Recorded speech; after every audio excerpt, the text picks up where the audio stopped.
99% of people are not willing to do what it takes to make their dreams come true. The Marines have a saying, everybody wants to go to heaven, but nobody wants to die. The center of bringing any dream into fruition is self-discipline. You know, something as simple as food and eating is not about your body as much as it is about your mind. It's getting command of your mind to be able to choose actions that are in your own best interest. Every day we are choosing shit that's not in our own best interest. So if the world is attacking you and the world wants to fight you and the world's trying to hold you down, so you're gonna kick yourself in the balls? So you're gonna stop yourself from getting what you dream. And I think the word discipline has kind of gotten a bad name. We think about it in terms of punishment.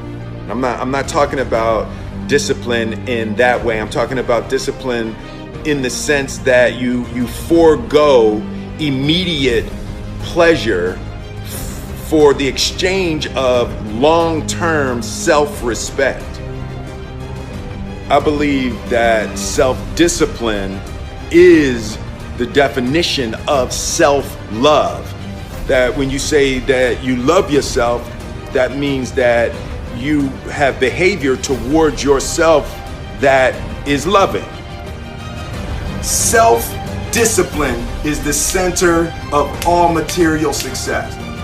You cannot win the war against the world if you can't win the war against your own mind.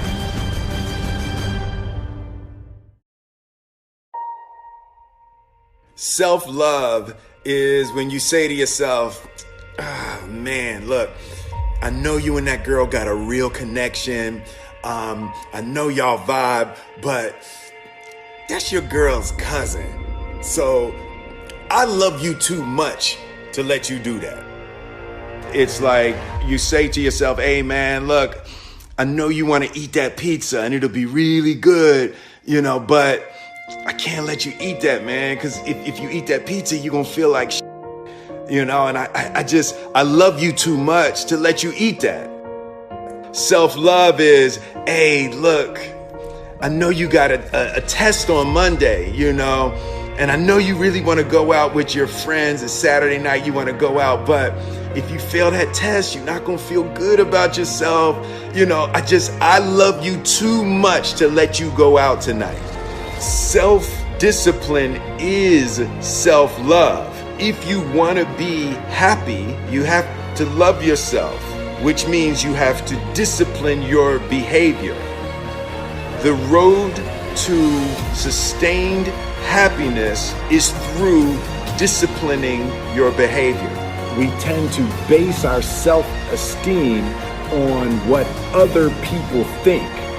And that's not really self-esteem. Self-esteem is supposed to be how we feel about ourselves. And I was just saying how dangerous it is to allow other people to determine how you're going to feel about you.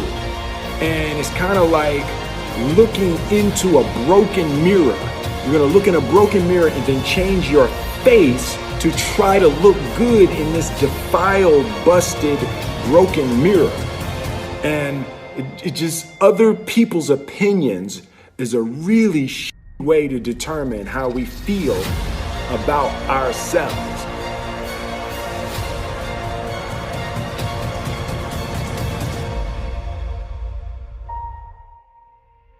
It don't matter whose fault it is that something is broken if it's your responsibility to fix it. For example, it's not somebody's fault if their father was an abusive alcoholic, but it's for damn sure their responsibility to figure out how they're going to deal with those traumas and try to make a life out of it. It's not your fault if your partner cheated and ruined your marriage, but it is for damn sure your responsibility to figure out how to take that pain and how to overcome that and build a happy life for yourself.